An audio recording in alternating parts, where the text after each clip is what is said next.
smell pennies. Hello. How are you all enjoying the update today? I, I've got to say, I'm loving it. All these new changes, the new quest system, especially to the dinos that I really enjoy playing. This is going to be my first attempt at any sort of post-commentary or any informational video, if you can call this an informational video, that is.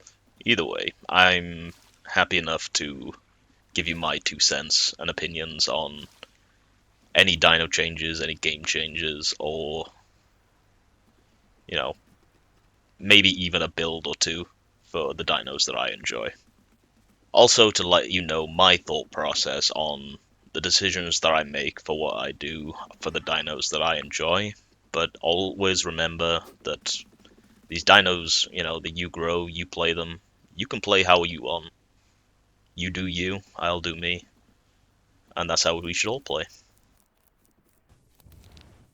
The new changes to the quest system are actually amazing. They've made it now that you can actually bank your growth and marks off of the quest that you do. And what I mean by that is that you can carry on about your day doing quests on any dinosaur that your heart desires, turn in trophies, do kill a herbivore quest, or anything of that nature, you know.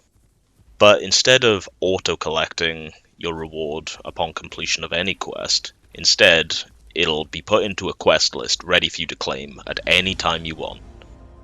Example being me on my stego whenever I die.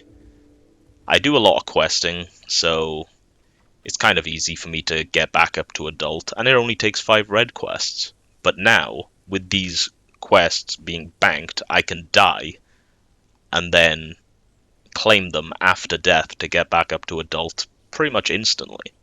And this doesn't really have a limit. At least yet, anyway. You can have multiple food quests ready to claim, multiple trophy quests ready to claim, even multiple kill a herbivore quest ready to claim, critter quests, anything. If you can earn marks and growth from it, you can keep it banked here, ready to claim at any time. I had a friend even let me quest off them for a little bit. They also gave me trophies for the stuff they killed for my Kentro, and well, you can see in the bottom, I have my entire bar filled from just saving a bunch of quests ready to claim. And I can just sit here in the cave, enjoying the nice peace and quiet while my dino grows to adult. Now it's time to get onto the dinos that I use, and what I think of the changes that have come to them, and maybe a build or two. And now it's time for the true vegan lord of Path of Titans, the Campto. With the removal of its tail attack, they have removed any chance of it fighting back against anything, even the baby Rexes that try for a bite. Needless to say though, it is still a very fun dinosaur. Even better now at being able to trophy yoink and possibly even annoy other players, as we all like to do on a Campto. With these new changes and it having the alert call now, it has become an Eotrike's best friend.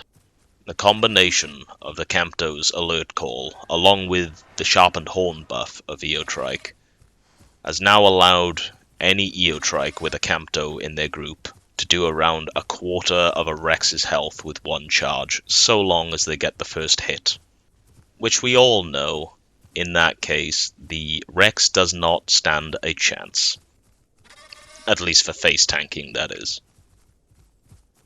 But when it comes for a build, you can't really go wrong with a Campto in terms of building it, as it only really needs to be able to run away and alert call safely.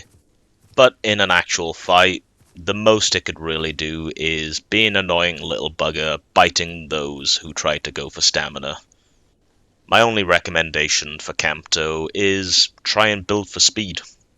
Whether you want to have the lightweight hide for super fast in a straight line but not be able to turn, like I use right here for the memes, because I find it so funny just seeing people behind me just disappear as I jump off into the sunset. I love it. Or you can go with the normal hide for just better turning in general. You'll be more consistent in terms of dodging the rocks that'll stop you hopping, but obviously you will lose that oh so lovely speed that Campto is now known for. I honestly think that this dino with a speed Campto and the speed hide is now the fastest land dino in game. And now for the Cerato, the honey badger of this game, because this thing just does not care about you or anything. The new mobility that they have given to this dino has made it able to actually deal with those annoying Patchies, Raptors that have all been abusing the silly cliffside and the fall damage for so long. With no worry of any of the annoying terrain that these Patchies and Raptors to use to just evade every other dino in the game. You are now immune to that as a Cerato. When it comes to this update, I kind of like to look at Cerato as kind of a bruiser in its weight class. With Cerato having rough scales, making it deal damage when it takes damage, it can really let it hold its own in most 1v1s, or maybe even 2v1s in its weight class. With its very good attack speed on its bite attack, it is able to put out a lot of punishment in a very short amount of time, especially in those moments of collision where you just get stuck on each other. And with its charge bite that replaced the bone break that it had, if you can get around 2, maybe 3 Ceratos, you can take down quite a few of the apexes, just with a little bit of coordination. I personally like to use a balanced Cerato, just because it's kind of the best of both worlds, not too fast, not too slow, not too squishy, not too tanky, for its size at least. Now, where it comes for a build for Cerato, I would like to concentrate on whether you're playing with friends or you're playing solo. If you're playing solo, you're going to have a harder time of actually securing kills or getting away from whatever is trying to kill you. So if I'm playing solo on a Cerato, I'm concentrating more on being able to deal damage to the things that can outmaneuver me with having a tail attack, while also then being able to not take as much damage from the things that get a little overconfident because you are alone.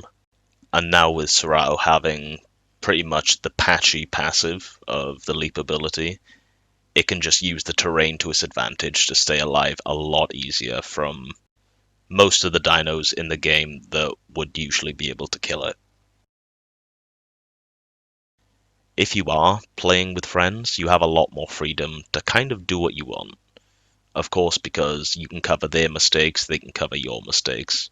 Me personally, on Cerato, I like to concentrate more on the speed and turning, as you can keep a lot more pressure on the dinos that are not apex but are still bigger than you and would be able to kill you, while also being able to do hit and run tactics of using that charge bite that Cerato now has. Don't forget, this is not a guide, this is just how I play and how I look at the game, really. And now for the most terrifying thing in this game, as it is pretty much one-shotting half of the roster of all the dinos in this game.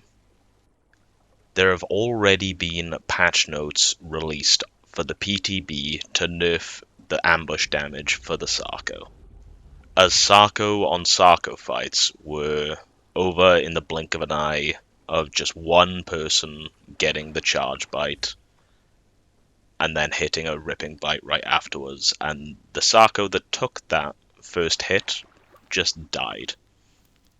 Like there was not even any chance of them surviving. They took the first hit, they died.